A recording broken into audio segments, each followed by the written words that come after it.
So I think we're still waiting for Travis.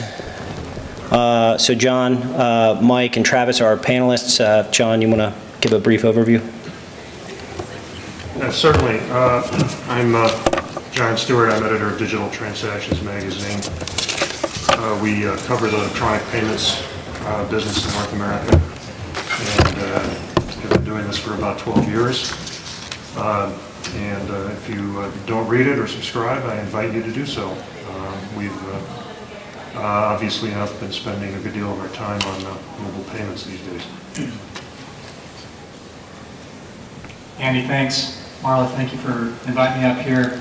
Mike Hackney, 27 years in the industry of payments. I currently work for a company called iMobile 3. We are smack dab in the middle of loyalty rewards. We actually have a platform called Pass Market. It's really for the SMB space. It's really delivering that. If you know Starbucks, a lot of you probably have the Starbucks app. You know what that app does.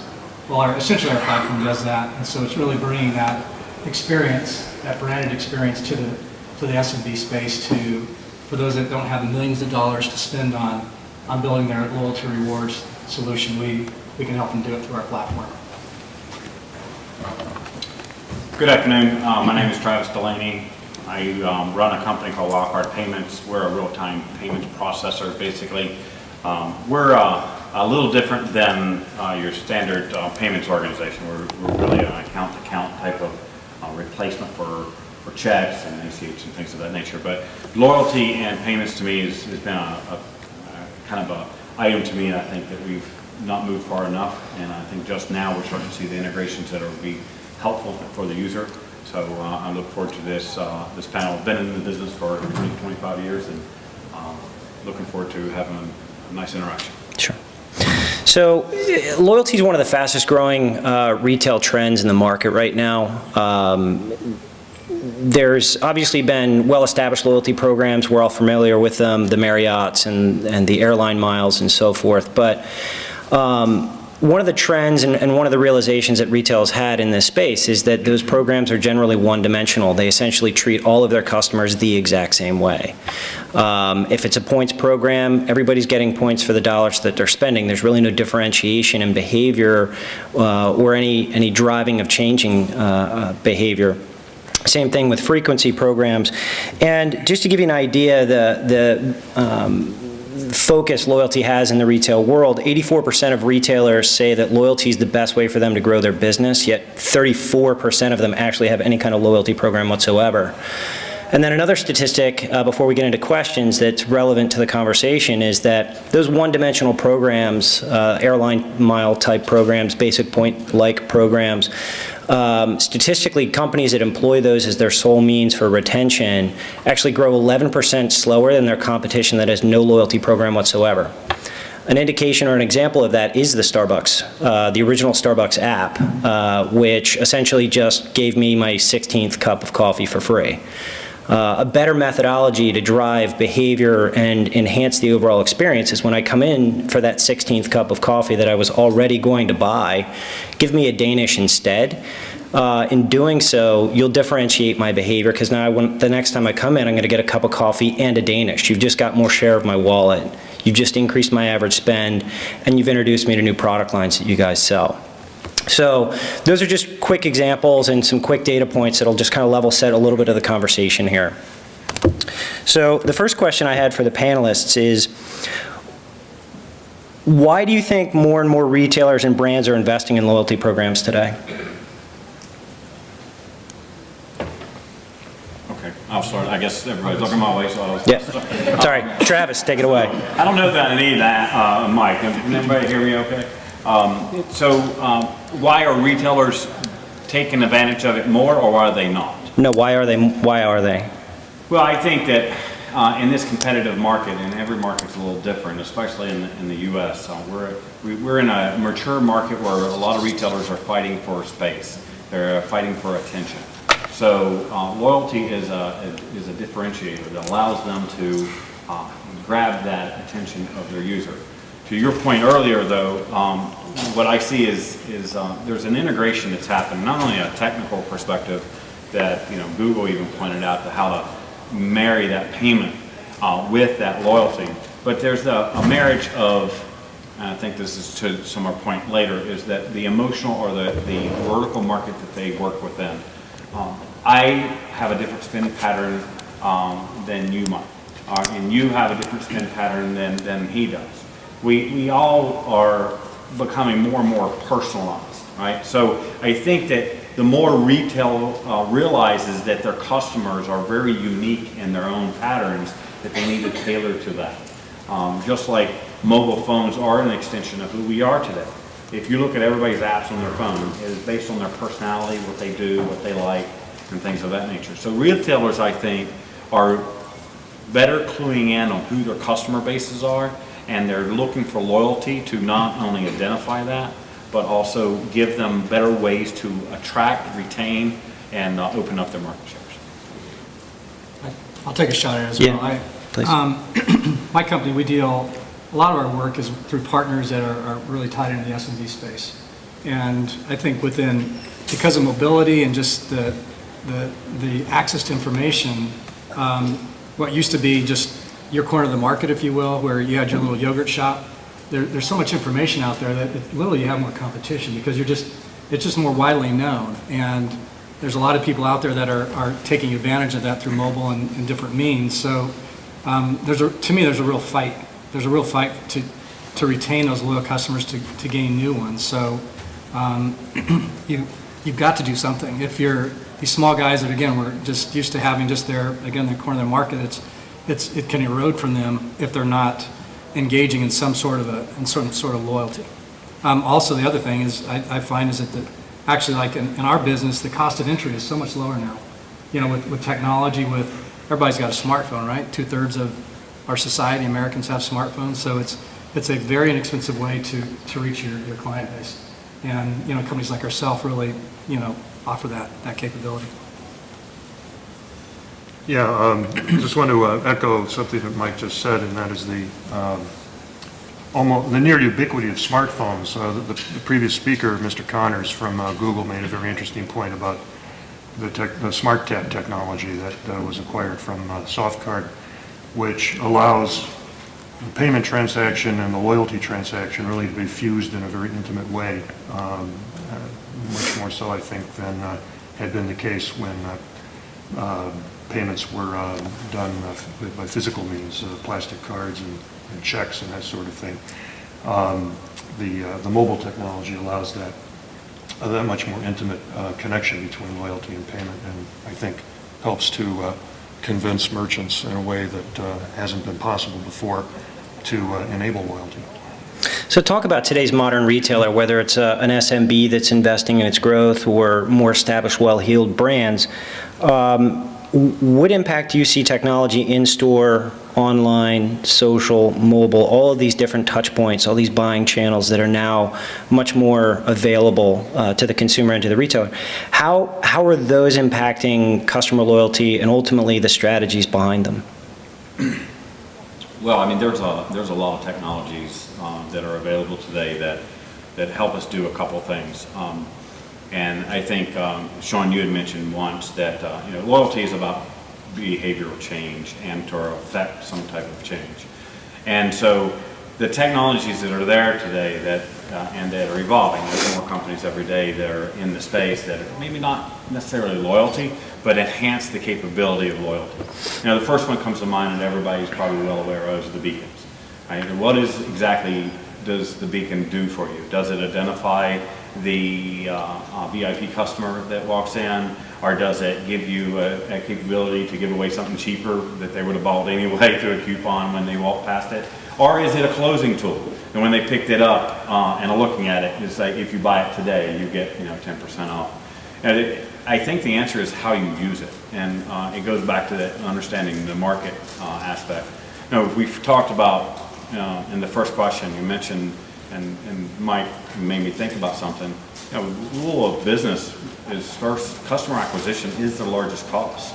So loyalty allows us to capture a repeat customer, and our cost of acquisition is much cheaper. So the ROI on a loyalty customer is much higher. And not to mention that what is your best way to attain other customers? Through referrals. the warm referrals and is where you get trusted brands. You don't talk to any business in any market, the referral is the lead source of your best customer. So I think that technologies that do that, whether it be there's applications, there's tons of apps that are specializing in one particular area. There's the beacons, there's the mapping, there's the understanding the customers, everything from Foursquare to especially providers and processors like Mike's company that tailor to an industry and help them see their market and provide data and elements to make decisions on that. So I don't know that there's a one answer. I think there's multiple options, but every market has tools at their foot to be able to take advantage of. I say this, it's in the SMB space and the area we live in, it's all about frequency, right? We're in the treateries, your yogurt places, your sandwich shops, your burritos, and it's all about getting your customer back. Again, it's a fight for brand, it's a fight for that awareness. You know, you take advantage of mobile, and the way we do it, example is Moe's, right? If you shop at Moe's or frequent Moe's in the Southeast, particularly Florida, that's our app there. I mean, what Moe's does is that they're using push notification both on iOS and Android, where you're not even in the store, but you're part of the program, right? So you got the app, you're part of the program. You could be a mom, with a couple kids sitting at home at 4 o'clock. You're going to get a push notification on Tuesday at 4:30 saying, hey, reminder, come in tonight, kids eat free. It's just that free advertising that you're getting, and this is a real use case. I mean, Moe's does this, and they keep doing it. Why? Because it works, right? You're reaching your consumer, your customers outside the store. Again, using technology. Thank you, Google. Thank you, Apple. That you're providing. Yeah, I would second what Travis had to say about beacons in particular. A very promising technology, far from ubiquitous, but becoming more so because it does offer a lot of powerful possibilities for reaching customers both outside in the physical store world, both inside the store and outside the store, who may be 100 yards away and giving no thought whatsoever to coming to that particular store until he's reached by means of a beamed message that says, hey, we see you're in the area, come on in and get whatever this physical reward might be, 10% off on a new pair of trousers or whatever it might be. There's a great deal, there's a huge range of possibilities with that technology that's being deployed by a number of players right now. This is, earlier we sat down, the panel and I, for what was expected to be a half an hour, just sync up over a cup of coffee. 2 hours later, we were done. And it was a great sort of organic discussion about the state of the industry, and we all kind of represent slightly different perspectives on the same topic, as I'm sure you all might as well. And one of the interesting things that really is tantamount to what this conference is all about, mobile payment, is obviously a very interesting trend in loyalty as well. A lot of the brands that we work with are having a hard time deciding what is the appropriate mobile strategy. Should payment be included? Should it not? What's the engagement strategy relative to mobile? Is it just the bridge between online and in-store? And if so, what does that look like? How does engagement function? How does personalization happen? So maybe you guys could each spend a couple of minutes just talking about, from your perspective, what trends are you seeing? Because there are so many options out there. There's the design build where I go out and I become an Uber or a Starbucks, where payment is associated. It's a different type of payment. Starbucks has a loyalty component in the sense that there's rewards. Uber, the experience is its reward, and therefore its loyalty. But what kind of trends are you guys seeing on the mobile payments and engagement loyalty spectrum? So, to answer that question correctly, it has a lot to do with the strategy of the company asking themselves that question. Because it all depends on budgets, it depends on what you want to be involved in, whether you are an outsourcer or you want to bring it in-house, whether you can afford to do it, can you manage it, do you have the skill set. There's a number of different things to do. It depends on how I answer the rest of this. But, A trend, I mentioned the word integration before. I think that you're going to see a lot more integrations between payments and loyalty. You're going to see a lot more technical integrations, and the Android Pay example is a good example of that, where you can basically jump and blend in your points into your payment app, so you can use that as a form of payment or a way to collect information.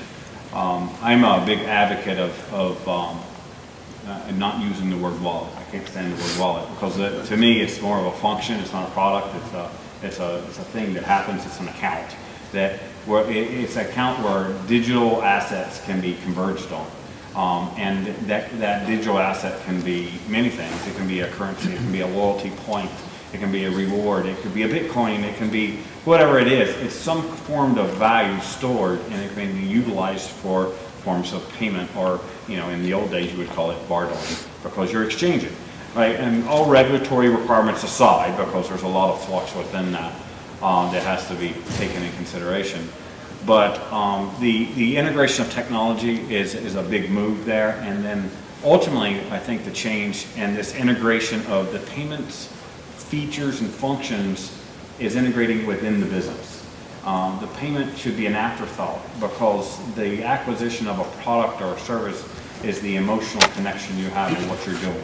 You're acquiring something. Nobody really cares about pulling out their card and making the payment. Nobody cares about that part. You look at it, you want it, you acquire it, and at some point in time, it will happen. And as we see the evolution of things into one single tap and merging of loyalty and merging of payments, it'll be a byproduct. And I think that depending on the user's tolerance and their personal tolerance for risk or sharing of data will drive how easy that is, right? If you want to give up your credit card and information to the state, so you go through the SunPass or through the toll road and you don't have to worry about anything, you do that. If you don't want to, and you don't, you're feared of the conspiracy theories and you want to pay your coin when you go through, you wait in line. And so it's a personal choice, it's a company choice, but the evolution is faster, and speed of payment shouldn't be a function of what we do or think about. It's something that you acquire. I want the bottle of water, so I get it. And if I've been there before and the merchant knows me and I've been willing to give enough information, they'll have it sitting on the counter when I get there, because the beacon will recognize that I'm coming in. Or every morning on my way to work when I go get my coffee, they'll come in out on the curbside and hand it to me, so that I'm not late that day, because I know I'm running 5 minutes late. That's where we're moving. And that's what Google tries to do with all the data they collect, is to make our life easier. I don't know how many times I got a GPS in my car that I spent like $5 grand extra on it just to have it in the car. I'd never use it. I bought Google because it's easier. It works better. Right? Uber is a perfect example of that. Anybody use it? I used it the first time last night. It was the most easiest thing I've ever done. The only thing I was worried about is I had 2% battery, and I was like, hurry up. So aside from the fact that in our wallets we didn't need to carry an extra battery with us to make sure it worked right, in the real world, I think that it's about simplicity. And ultimately, the companies that move to user experiences that make it easier and a delight to work with will win, even if it costs more. It's about making our life easier. How many emails does everybody get here a day? How many things you got to get done in the day? How in the morning do you honestly think, well, I got one thing to do. What am I going to do after that? I guarantee there's not a person in this room that thinks that way. It's how many things can I get done today? We're becoming efficiency experts. So the better the payment is an afterthought, that's where it's going. So the more companies that provide that support and that mechanism to get there, based on the person's tolerance, I think that's what we'll do. Okay. Mike? So speaking of easier, again, back in this S&B space, most of your retailers that we see, they're trying to do something in mobile, right? They recognize loyalty. They want customers back in the store. They want to be able to reach them outside the store. So you see them dabbling in different areas. Order ahead is a pretty big trend in the marketplace. Gift card, mobile gift card, the whole idea of rewards and loyalty. All these things are trending positively. One thing I'm seeing now is there's providers like ourselves and others that's really consolidating that. It's an aggregation. Some of you guys, I think, use the term omni-channel. But literally, just think of it.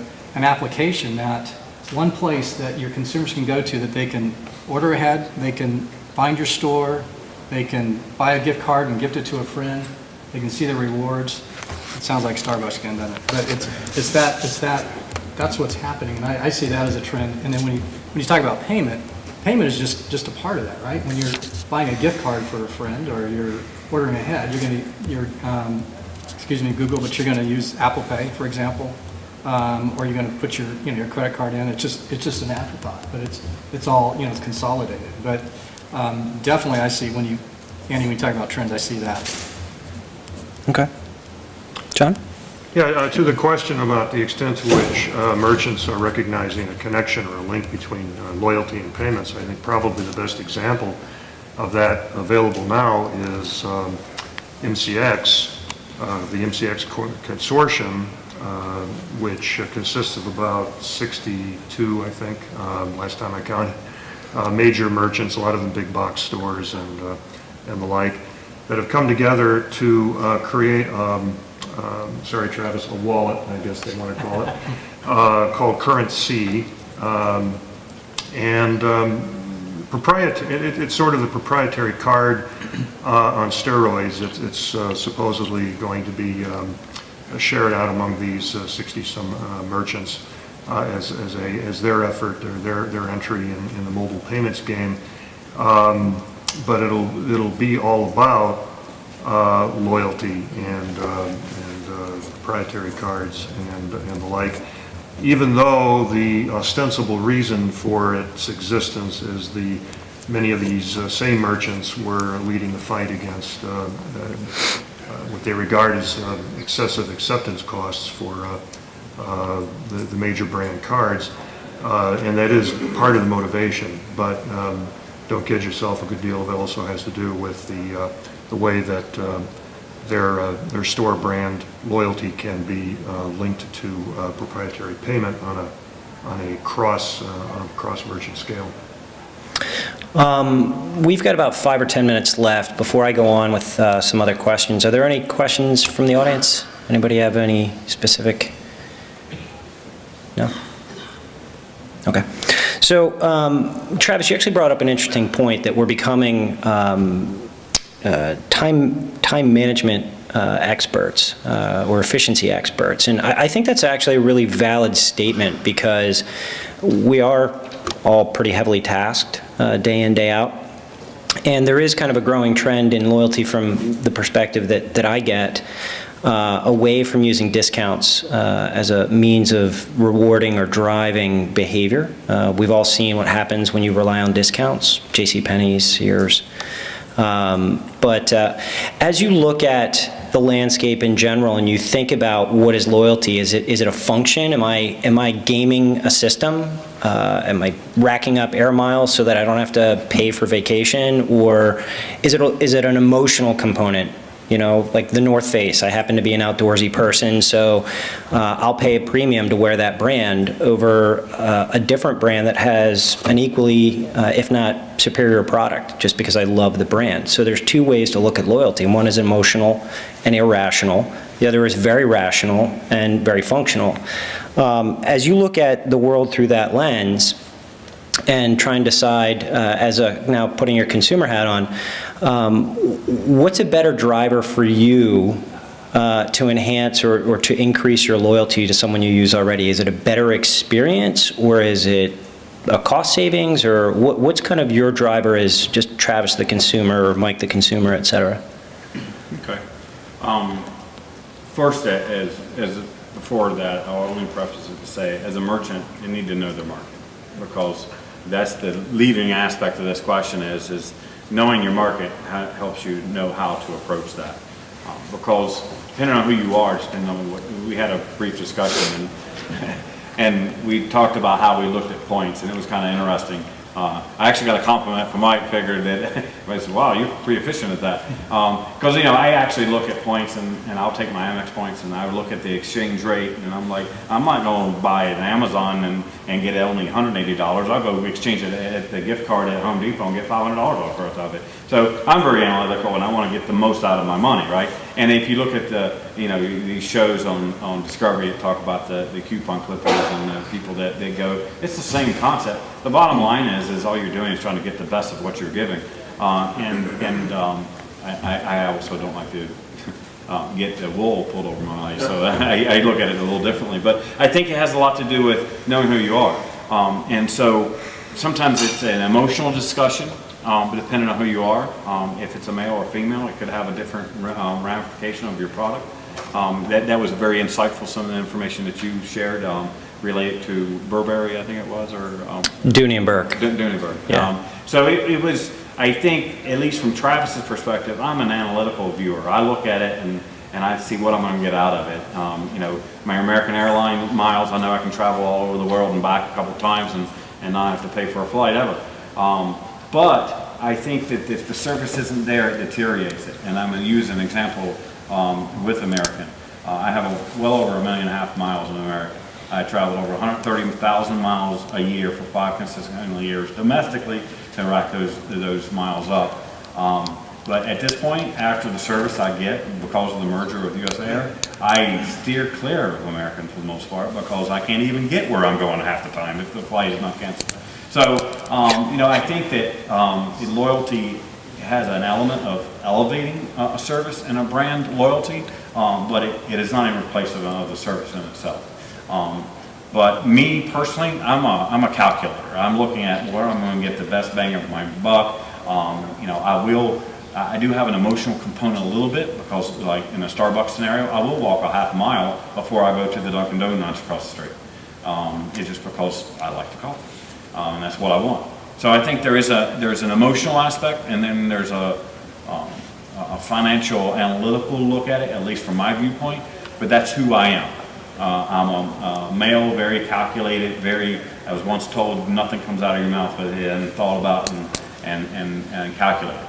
And I wasn't sure that was my ex-wife, so I wasn't sure how to take it.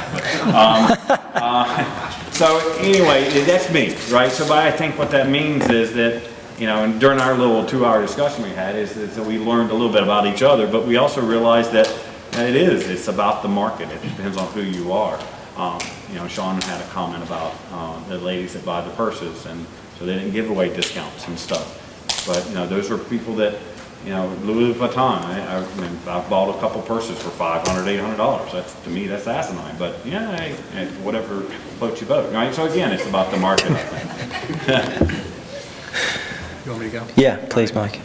I'll be a little short. Sorry. Everything Travis said, but I'll use the example that, like, probably a lot of you guys are maybe travelers, right? We're in the business, and like I tend to stay at Hilton, but I fiercely stay at Hilton now. Why? Because I get all these points, and my wife and I like to go on trips, and I get free hotels. But I'll tell you, I've never stayed at Hilton if they didn't have good pillows. So you have to have.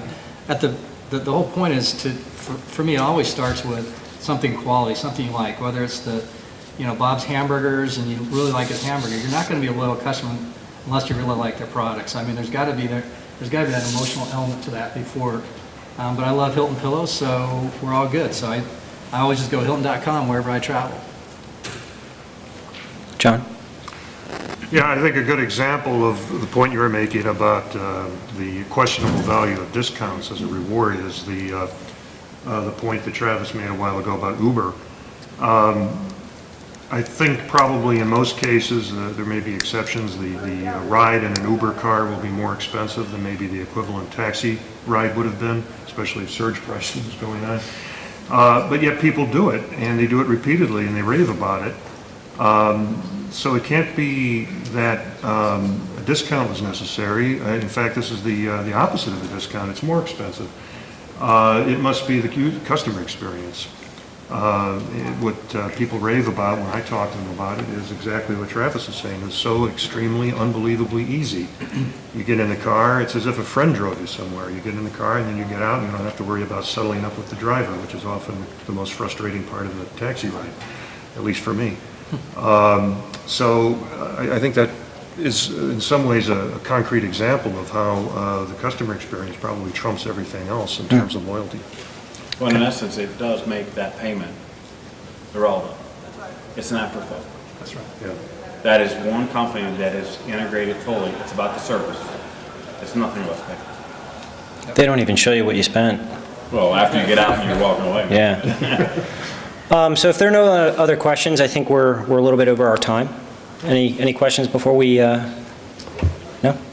Okay, thanks, everyone.